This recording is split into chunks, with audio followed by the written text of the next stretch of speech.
Core, tudo bom com vocês? Eu espero que vocês estejam muito bem. E o vídeo de hoje vai ser sobre a influência da Lua, da astrologia, do campo magnético, da gravidade na nossa vida. Porém, esse vídeo é um pouquinho diferente, porque são partes do nosso episódio do Panoramas, do meu podcast com o Sechá. Então, eu vou apenas mostrar aqui nesse vídeo os pontos altos do episódio, mas se tu quiser realmente escutar todo o conteúdo completo, vai no sechá.blog, acessa o Panoramas também no Spotify, no Google Podcast, Castbox, sei lá, todas as plataformas Deezer, e no sechá.blog vocês podem baixar e escutar. Então, é isso, nosso vídeo, influência dos astros na nossa vida de uma maneira séria, responsável, com artigos científicos que vão ficar aqui na descrição desse vídeo. Eu espero que vocês gostem. Já deixa o like, curte, comenta, compartilha e te inscreve no canal se tu ainda não é inscrito. 1, 2, 3. Olá, bem-vindos a mais um episódio do Panoramas. E hoje a gente vai falar sobre um assunto que é parcialmente polêmico demais. Ele não é tão comentado por aí, mas ele é bem polêmico, pelo menos aqui em casa, porque eu tenho esse tipo de problema em conviver com pessoas que acreditam em que os astros, de forma quase que intencional, afetam na gente de várias formas, seja como nós nascemos, seja no nosso dia a dia, seja na decisão que eu vou tomar daqui a 10 minutos. E eu acho que o astro mais importante que a gente pode mencionar, fora o planeta Terra, é a Lua, porque o Sol... Bom, o Sol tá aí, a gente está vendo ele direto, ele é o que mais influencia a gente, mas a Lua é a que chama a atenção de todo mundo. Porque a Lua, ela surge à noite, às vezes ela surge pela metade, às vezes ela surge quase não surgindo, às vezes ela some por completo, às vezes ela tá com a cor vermelha, que não faz sentido nenhum. Tem gente que vê santo na Lua, tem gente que vê outras coisas na Lua. Antigamente, quando eu era adolescente, sempre escutava, não, só pode cortar o cabelo quando a lua for minguante, porque daí, pra quem tem um cabelo cheio, o cabelo fica mais ralinho, digamos assim. Se tu corta o cabelo na lua cheia, teu cabelo vai vir mais volumoso, não sei o quê. Eu acho que a gente precisa entender se tem sentido a lua afetando a nossa vida ou não. Então, eu vou começar aqui sobre essa questão da lua, falando sobre um artigo relacionado ao transplante de rins. Foi feito um estudo para entender qual a relação de transplante de rins, signos, com as pessoas, se isso realmente tinha alguma influência ou não, porque segundo algumas crenças populares, as pessoas do signo de Libras têm mais tendência a doenças renais. Da onde saiu isso? Não tenho nem ideia. Um ponto bem importante, da onde surge essa ideia da Lua afetando o nosso corpo?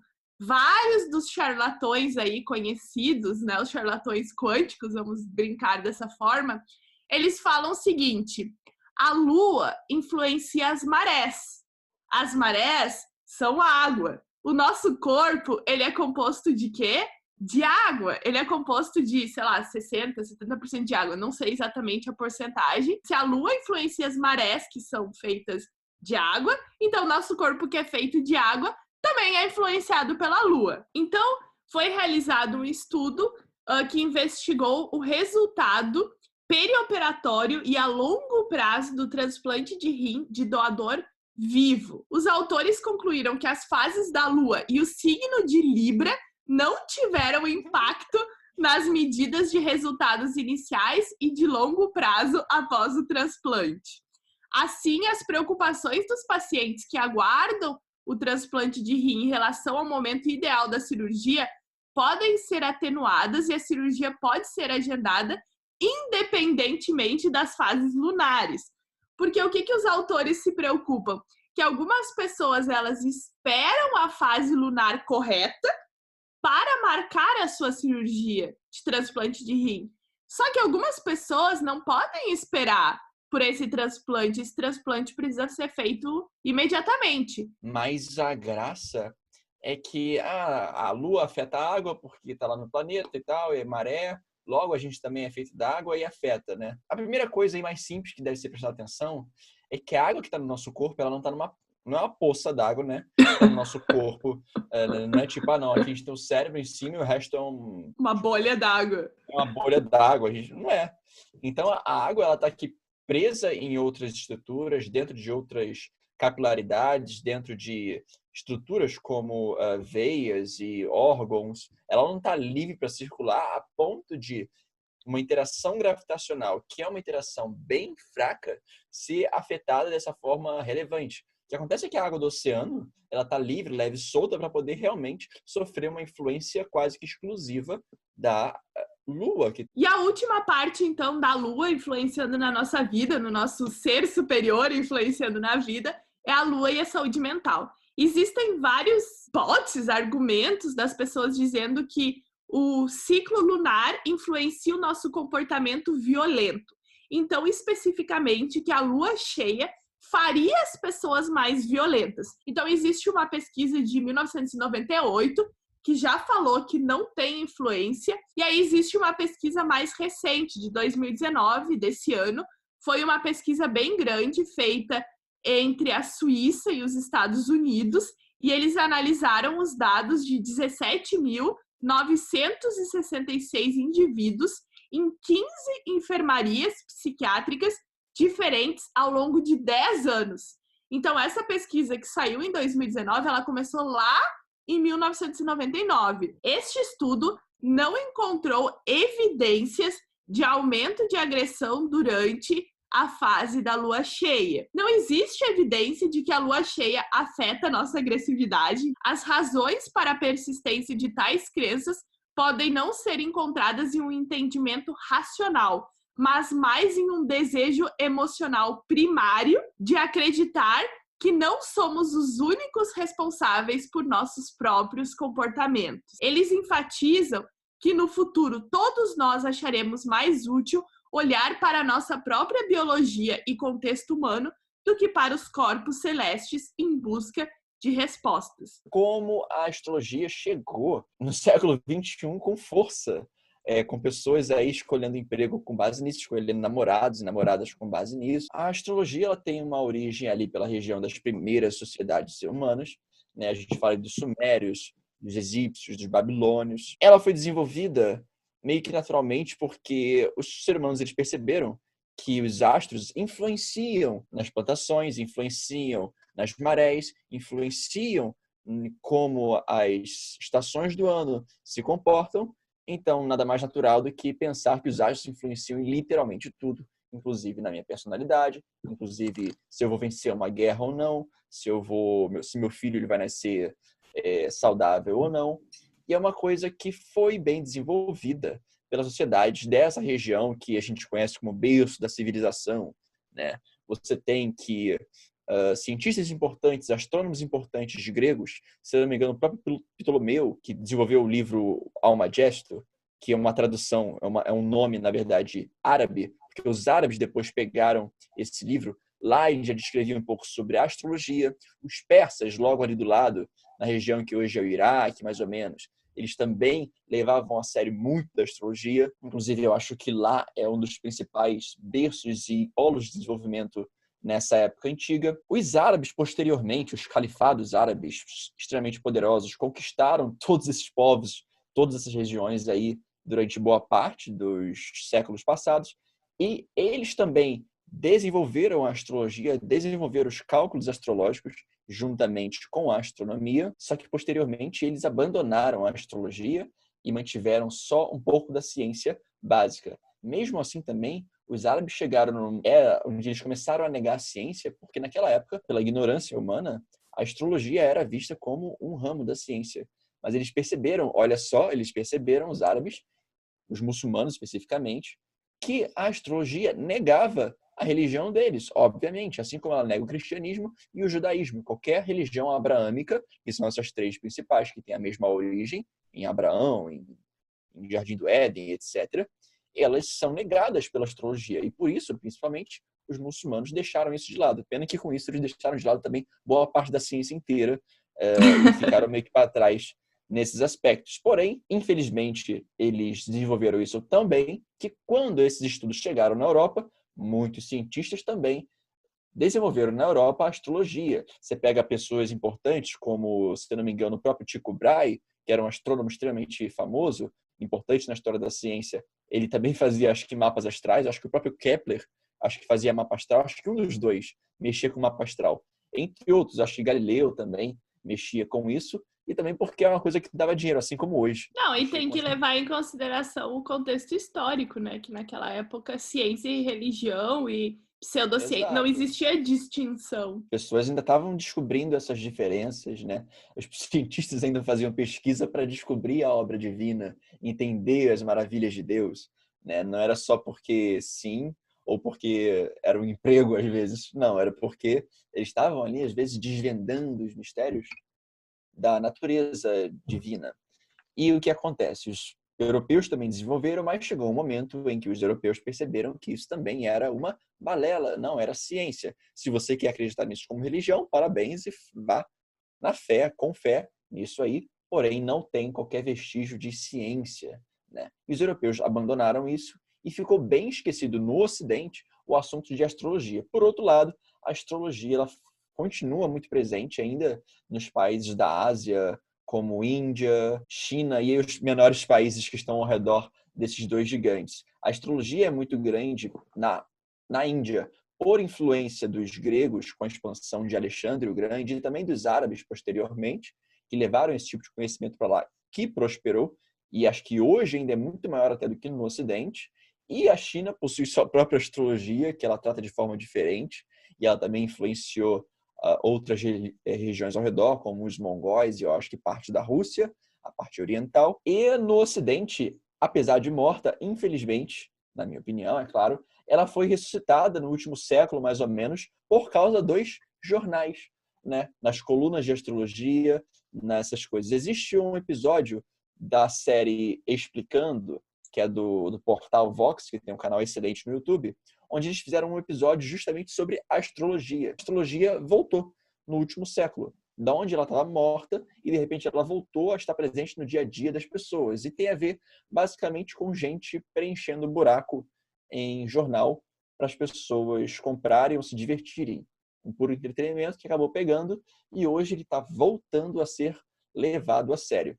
Eu alerto muito sobre isso, as pessoas falam que não tem nenhum problema, mas, sinceramente, para mim parece, na verdade, um crescimento de um comportamento de casta, né? Já que você começa a separar as pessoas previamente por características que não fazem o menor sentido. Falou, não, porque a NASA mediu a posição das estrelas, então eu uso dados científicos da NASA. Esse charlatanismo, ele tenta usar a ciência para validar algo que a pessoa ela não fala assim, não, é os dados...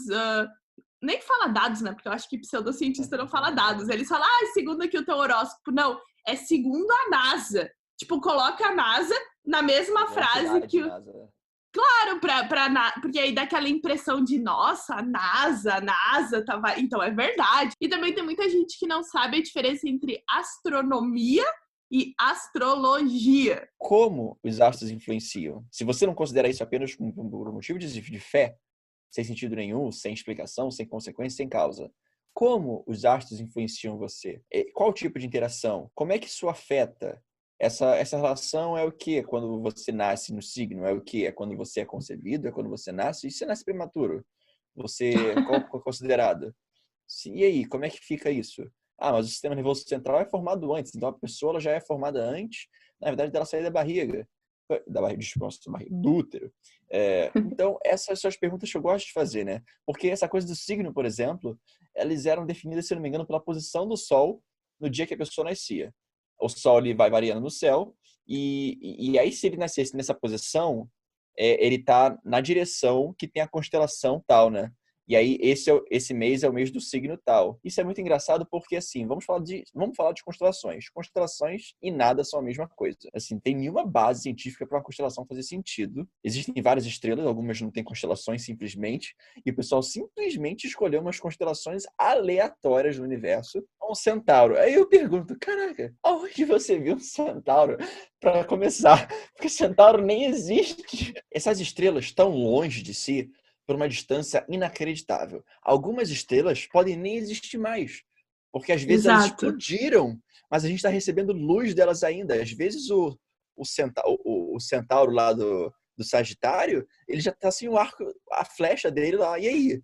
Agora ele virou o quê? Um centauro que não ameaça ninguém, porque ele não tem mais arma. E aí, mudou o signo, mudou o significado. E da onde também chegam essas implicações psicológicas? Quem definiu que o signo tal tem essa personalidade? De onde foi isso? Foi uma estatística que eles fizeram? A gente vai continuar com a parte de gravidade e o funcionamento do nosso corpo. E a principal interação que a Lua possui com a gente é por meio do campo gravitacional, gravidade, né?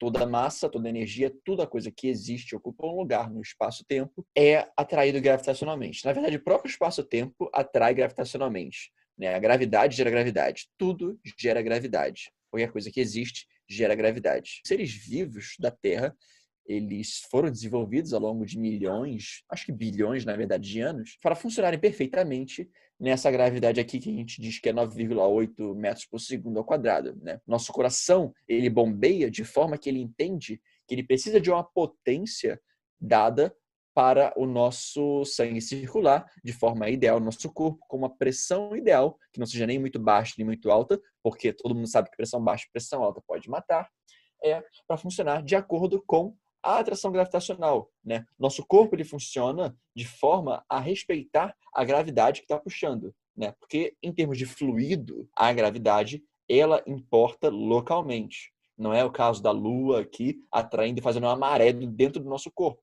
mas é o caso de nosso sangue tendendo a acumular nas partes inferiores do nosso corpo. Tenta ficar de cabeça para baixo agora e depois se olha no espelho. Sua cara vai estar vermelha. Vai estar vermelha de sangue que está lá acumulado.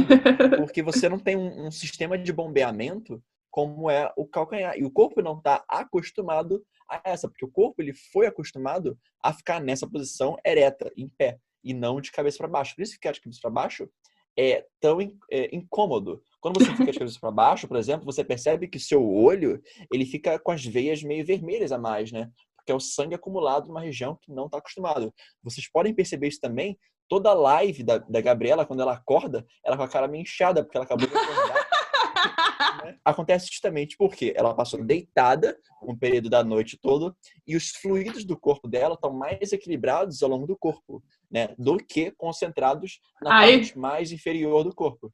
Ela fica meio inchada quando a gente vai gravar. Pega o início e pega o final e compara o rosto dela. O meu não adianta porque eu tô acordado o dia inteiro. Ela que acorda e faz a live. Mas é importante porque se a gente vai para Marte, precisa saber, nesse tempo todo sem gravidade, como é que o corpo humano vai funcionar ou deixar de funcionar. O Homo sapiens ele foi bom se adaptar, e é bom se adaptar, para uma coisa mundana. Agora, a biologia não estava preparada para ficar sem gravidade. Os cachorros usam os campos magnéticos, não se sabe exatamente para quê, mas uma curiosidade muito interessante, por exemplo, é que os cachorros possuem uma preferência cocô alinhados com o campo magnético da Terra, né? Quando você vê um cachorro cagando, você pode botar uma bússola na direção deles que ele provavelmente vai estar bem alinhado com norte e sul magnético, tipo o rabo, né? Apontando e tal. Eu só não lembro se ele aponta para o sul ou se ele aponta para o norte. Mas ele tem esse interesse em ficar alinhado. Esse interesse é ótimo. Na hora de cagar. Você vê que o cachorro tem essa coisa de que o cachorro roda para cagar, né? E, na verdade, ele, no fim, escolhe a direção do campo magnético, geralmente. Né? Se ele possui essa possibilidade e também se a raça específica possui essa sensibilidade, porque existem raças e raças com sensores mais poderosos e menos poderosos. Essa característica dos seres vivos de responderem ao campo magnético da Terra, né? E eles são estimulados pelo campo magnético da Terra. Esse é o caso, por exemplo, principal das bactérias. Como eu estava comentando aqui, elas sentem o campo magnético e são movimentadas, elas se movimentam de acordo com o campo magnético, como se fosse uma resposta natural. Tanto que você consegue fazer experimentos de colocar imã e confundir as bactérias e elas começarem a seguir a direção do imã imediatamente, né? Com os seus flagelos, que esses rabinhozinhos que elas possuem para fazer esse direcionamento. Mas também tem essa magnetorrecepção, que é o termo associado especificamente a seres vivos como as aves e os cachorros, que utilizam essas características principalmente para navegação, né? Seja para cagar ou seja para você mudar de região do planeta voando. Isso aí está mais desenvolvido, mas eu vou me ater a ficar por aqui porque não é minha especialidade nem um pouco. Mas eu falei esses 2 termos aí, caso você queira pesquisar, e eu vou deixar os links aqui. A vida no planeta Terra, olha só essa informação. Ela é uma hipótese científica ainda, a ser testada. A vida no planeta Terra, ela tem uma origem que é datada ao mesmo tempo da origem do campo magnético terrestre. Ele pode ser o principal responsável pelo surgimento da vida no planeta Terra. Por que tem planeta? Qual a importância do campo magnético? Talvez só para ter dado origem à vida. Talvez só para isso. A hipótese para isso, é claro, é porque o campo magnético da Terra ele é extremamente importante para a manutenção da vida de forma estável. Existe muita radiação no universo, existe muita radiação solar, e nós somos protegidos pelo campo magnético da Terra como um campo de força, praticamente, quase ficção científica.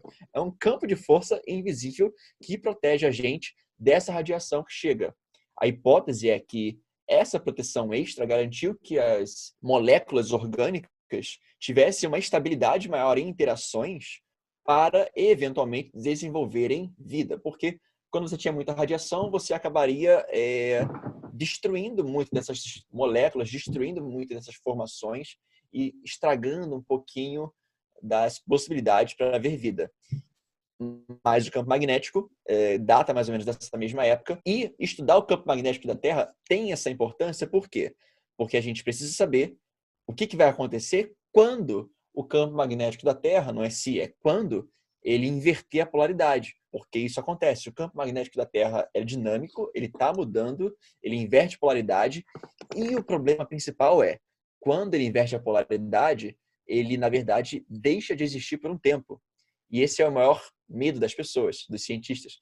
O que acontece, o que vai acontecer quando o campo magnético da Terra, nesse período de transição, deixar de existir. Espero que vocês tenham gostado, então, do nosso vídeo e que vocês tenham curtido aprender tudo isso. Não caiam nessas coisas de astrologia, lua influenciando a vida de vocês. Todos os artigos estão aqui na descrição. Vai lá no seixá.blog ou procure o Panoramas em qualquer plataforma de streaming que vocês vão encontrar. E obrigado, Seixá, por mais um vídeo aqui no canal. Espero que vocês tenham gostado. Valeu, gente. Obrigado pela participação aí. E quem gostou desse pequeno pedaço aqui, vai lá no podcast para ouvir mais, que está o conteúdo completo de quase 2 horas de episódio. Então é isso. Deixa o teu like, te inscreve, comenta, compartilha Instagram, Twitter, Bibi Bailas, Facebook, Física e Afins. E segue o podcast Panoramas no Instagram, pano.cast. Até a próxima. Tchau!